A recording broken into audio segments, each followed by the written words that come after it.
Je laisse la parole à Henri-Charles Masquelet, qui nous introduit la séance. Oui. Bien, chers amis, Monsieur le Président, Monsieur le Secrétaire, je suis très honoré de présider cette séance, qui est une séance un peu expérimentale, pour reprendre les termes de Philippe Marre. Je voudrais avant tout remercier, bien sûr, notre Président, mais aussi Philippe Marre, Henri Coudal et Xavier Martin pour l'énergie qu'ils ont déployée pour organiser cette session DPC qui est quand même assez inhabituelle au sein de notre académie. Alors, le titre de cette session, c'est « Complications viscérales des fractures du bassin, approche chirurgicale multidisciplinaire ». Je voudrais simplement vous rappeler quelques chiffres qui sont assez éloquents. Les fractures du bassin représentent 5% de l'ensemble des fractures. Dans notre milieu de traumatologie, 30%, j'allais dire, seulement sont isolés. C'est-à-dire que la prise en charge en urgence d'un traumatisme grave du bassin n'est pas forcément aisée, car s'y ajoutent souvent des lésions associées. Le troisième chiffre est important aussi, 8 à 15% de mortalité qui cumule les lésions, enfin la mortalité due aux lésions intrapelviennes et extrapelviennes.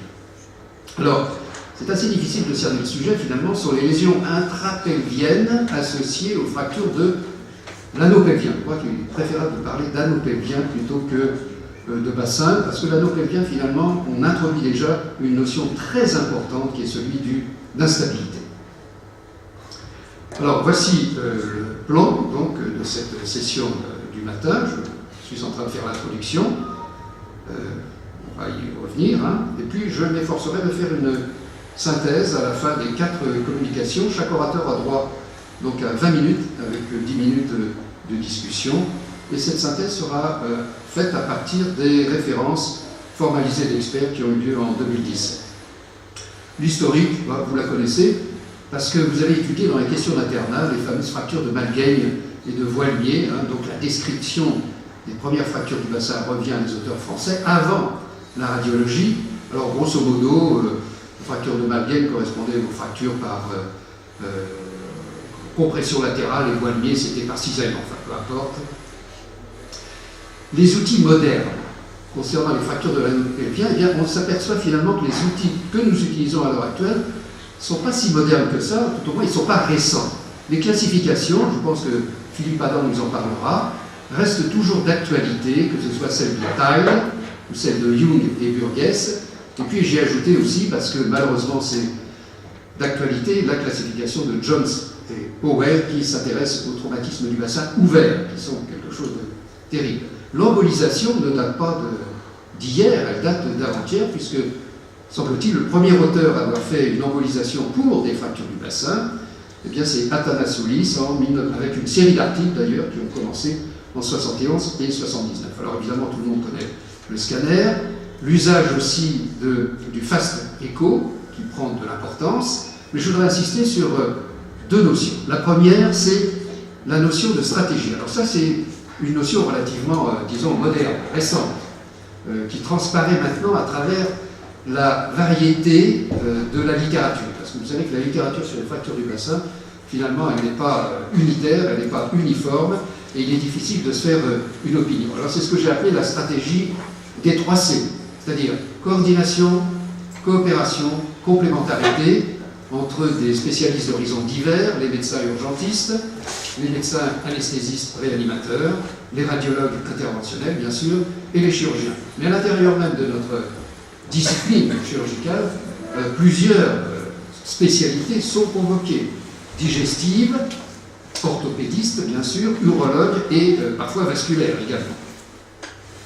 Deuxième notion, c'est celle de réseau de soins, qui était née aux États-Unis également, c'est-à-dire que de plus en plus, nous n'avons pas connu ça au stade de l'internat, ni même du clinica, mais il y a maintenant, à présent, heureusement, comme pour les fractures du rachis, des centres spécialisés et des équipes entraînées. Et enfin, le dernier outil, et que je vous conseille, suggère de lire, c'est cette référence formalisée d'experts de 2017, juin 2017, qui a été rédigée de façon commune par la Société de médecine d'urgence et l'ASFAR en collaboration avec l'Association française d'urologie, la Société française de chirurgie digestive, la Société française de radiologie, la SOFCOT et même le service de santé des armées. D'ailleurs, Frédéric Rongiras était présent à ces réunions et qui s'intitulait « Cette prise en charge précoce des traumatismes pelviens graves à la phase précoce ». Vous voyez donc que nous sommes de plein pied dans le sujet.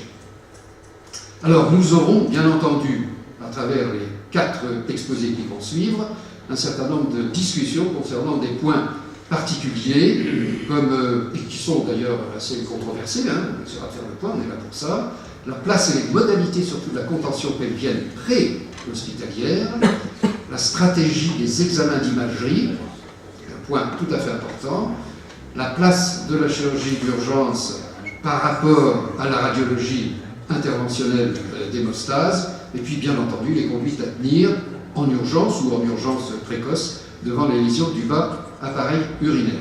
Au centre des discussions, et je termine là mon introduction, je pense qu'il y a une notion absolument essentielle, capitale, centrale, c'est la notion de stabilité. Stabilité d'une part de l'état du patient, stabilité vasculaire, et aussi stabilité de la fracture, et on va voir se dessiner à travers les 4 exposés que finalement ça va être en permanence un aller-retour entre est-ce que le patient est stable hémodynamiquement et est-ce que la fracture est stable, et qu'on va pouvoir en déduire un certain nombre d'attitudes qui finalement ne sont pas des algorithmes mais qui finalement tombent sous le bon sens. Je vous remercie de votre attention et j'appelle tout de suite Philippe Adam pour son exposé où vous allez nous montrer, je pense, la physiopathologie et aussi peut-être les classifications, parce qu'on ne peut pas ne pas omettre les classifications pour les fractures de la scène. Merci. Merci beaucoup pour cette introduction très travaillée. On a, alors, si on veut répondre à toute la rigueur de TPC, un pré-test. Alors, il est prêt, donc je peux le distribuer à ceux qui veulent le faire, ceux qui sont inscrits. Alors, on va peut-être se diriger vers les plus jeunes. Les jeunes collègues. Ok. Mais bon, déjà, ça peut vous donner une idée du format qu'il faut qu'on utilise. Il y a 2 là. Oui, mais ils sont jeunes. C'est gentil. Si, c'est bien. C'est Pour comme ça ici, qu'on- vous êtes très c'est comme ça qu'on reste jeune. Merci. Voilà.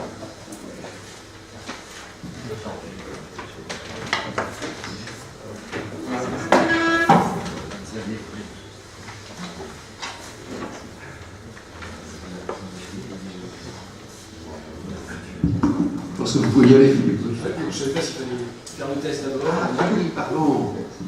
Bonjour. On a déjà vu, donc je pense que c'est bien. Je pense que c'est